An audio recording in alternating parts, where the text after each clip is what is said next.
Welcome to FX Options University, recorded live at the International Securities Exchange, the world's largest equity options exchange. Join the industry's top trading professionals as they provide insight and strategies for trading in the currency markets using FX options. FX options are a low-risk alternative to hedging currency moves in any market condition. So let's take a look at the CDD, for example. While we know the CDD is sitting down right now, ultimately below that 95 level, but that being said, we may believe that that 95 level is a key support level and should act as such for the next month. At the same time, rather than having a put option sold, which has an unidentifiable risk exposure, and just to give you an example, just to kind of backtrack on the slide here a little bit, if we just sold that 95 strike put option and all of a sudden we see the pair value down at 90, let's say, well, even though we collected a couple of, even though we might have collected, let's say 75 cents for that put, we would be responsible for the difference between 95 and 90, which means we'd be responsible for $5. Not a good proposition. Whereas if we buy the put option at 94, we're really only responsible for the difference between the two strikes. So the premium that we get to collect is the difference between our long, the premium collected minus the cost of the lower put, and our maximum risk is the difference between the spread minus the credit. So if we look at the mathematics, at the time when I was doing this, CDD was sitting around 95.50. We were going to sell one August 95 strike put, and we're going to collect 54 cents. Now remember, we can typically sell at the bid price. So that's where we're going to get the credit. We're then going to buy one August 94 strike put, and that's going to take 28 out of the 54 cents out of our account. Now the net credit that we're going to receive here is 26 cents, or $26 per contract. Now remember that we're going to have a capital requirement because we're responsible for the difference between our 95 strike and our 94 strike. So that means that the difference is $1, or 1 point, we'll say. Now, if the credit we receive is 26 cents or 0.26, that is ours to keep, which means no matter what happens, we're going to get to keep the 26 cents. But if the underlying pair drops below that 94 strike, we're still responsible for the difference between the dollar minus the credit received, which means our capital requirement is $74, or is $74 per contract. Now, potential profit is 26 cents. Risk is 74. Return on risk is 35%. So we have to look at this strategy, the credit spread, differently than looking at the actual debit spread. Because in a debit spread, I said you want to have a position where where you can profit at least 100% on your initial capital outlay, but you're never going to get that in the credit spread. So what we want to look for is we want to, more importantly, look for probabilities of options expiration. And so even though we're having to put up 74 cents in collateral here, and our risk is 74, we want to recognize that we've now put time depreciation on our side, which means that for that benefit, and for the benefit of really creating a passive position and the possibility of generating 35% on our risk capital, we're going to have to incur a little bit more of a risk tolerance in order to do so. Now the thing is, if we wanted to be more conservative, we would simply write a further out-of-the-money option contract. So we might decide to write 94s and buy the 93s. And that ultimately will probably collect us less premium, but give us a higher probability that those options are going to expire worthless. So in this case, when we look at the risk graph, our maximum profit potential is $26 per contract. Our maximum loss is 74, and our break-even point is the 95 strike minus the 26 credit, which means that if the pair value is trading anywhere above 94.74 on expiration, well, we're going to make a little bit of money. Anything below that is where we start to incur our losses. Now, if we're bearish on a particular pair, well, we can sell off some call options. And again, first and foremost, we want to be bearish on the pair. We're going to look to sell the call option at a strike price above the current pair value. Now, as I said, what I like to look for is I like to look for, in this case, resistance levels. In the case of the put spread, the bull put spread, I want to look for support levels, sell puts below support levels. In the case of the call spread, I want to look for resistance levels and sell options above resistance levels. So here we're going to sell the call option at a strike price above the current pair value and receive a credit. We're going to then purchase the call options above that sold strike price to limit our potential losses. That cost is subtracted from the credit we received. As long as the pair value stays the same or drops in value, we receive a credit. Now, I looked at the AUX, the U.S. versus the Australian dollar, as an example.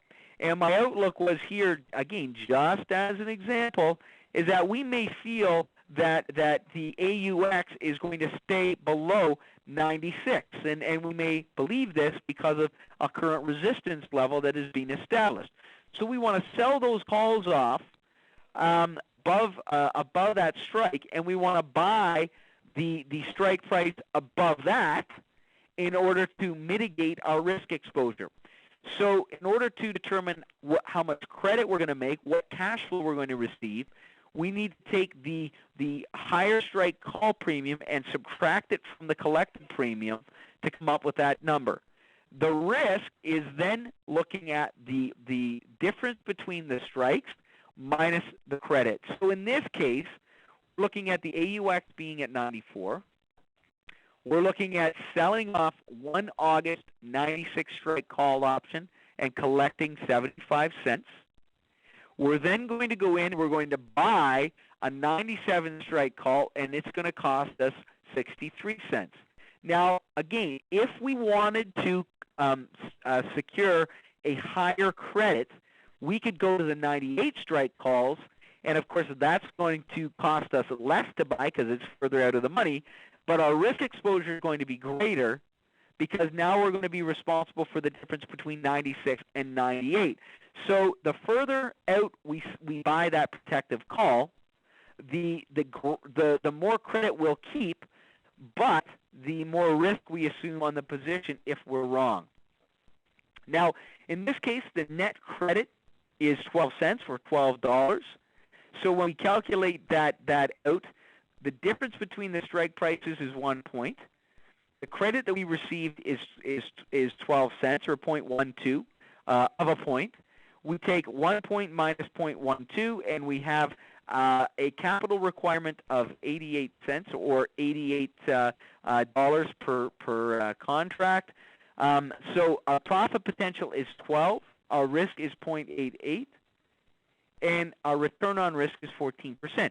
So in this particular scenario, in this particular example, our risk reward is not that great. But again, if we're looking at it based on a percentage rate of return, all the underlying pair has to do is just stay above the 96 strike, or sorry, stay below the 96 strike, and we're going to capitalize on that 14% rate of return.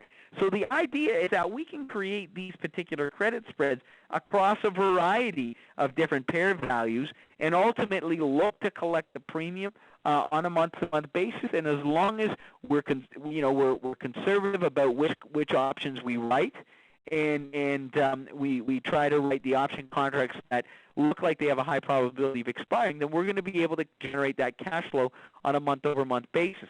Now, the other little secret I'll share with you guys here is I'm just going to go back to my price charts. Bear with me here while I get back to my price charts. Sorry for backtracking here. But if we also believed that the pair was going to stay below, and in this case I'll use let me just use a line to illustrate this. if we felt that the pair was going to stay above, and it's kind of hard to see with the yellow, but above above 92, then what we could do is we could sell off the 92 strike puts and buy the 91s. And what we've created is a bear call spread on the upside. We've created a bull put on the downside, and combined, that strategy is known as an iron condor. So an iron condor is simply looking at a particular pair value, selling off a call credit spread above a resistance, selling off a put credit spread below a support, and now you're collecting premium on both sides of the trade. And the main consideration is, as long as the pair is trading between the written strike puts and the written strike calls, hey, we collect premium on both sides of it. And the cool thing about it is that you can only be wrong on one side. So just food for thought when looking at establishing these trades when you're looking to play around with some of the ideas, is that don't be shy to create these iron condors, because quite simply put, an iron condor is just two credit spreads put together. So based on that note, let's just get back to taking a look at our risk graph. So you can see here that our risk graph reflects the maximum profit potential of the trade, which is sitting at $12 per contract. So if we did 10 contracts, we could make $120. The other rationale is that our risk exposure is $88 per contract, so therein lies that 14% rate of return. But remember, you're not going to just do one contract. You might do 10. You might do 20. So you may look at generating $200 to $500 in premium over on a month on just this one particular strategy. So again, just food for thought, guys. Our break-even point, to illustrate once again, is the 96 strike plus the 12-cent credit. Means that as long as the underlying pair is trading anywhere below 96.12 on the settlement date, or as long as it settles anywhere below that, we're going to at least collect some of the credit in order for it to be a profitable transaction. Anywhere below that, and we're incurring a loss. Okay, with the maximum loss happening as the pair trades below the written strike of the 97 strike call options. So guys, a couple of points to remember when creating these credit spreads. Near-term options expire faster. So if we're looking to generate cash flow on a month-over-month basis, we want to look at selling the near-term option contracts because they have a higher probability of expiring. And remember that the closer the strike price intervals, the less margin requirement. So in other words, a credit spread that has a strike interval, let's say, of a 96 call to a 97 call, requires less capital than a credit spread that is created by using a 96 to a 98 strike call option. Now, the closer the written strike price to the current pair value price, the higher the premium we collect. So a lot of times these at-the-money option contracts become very attractive because you're collecting a lot of premium. But we have to recognize the reason why you're collecting a lot of premium is because there's a greater chance of the options expiring in the money.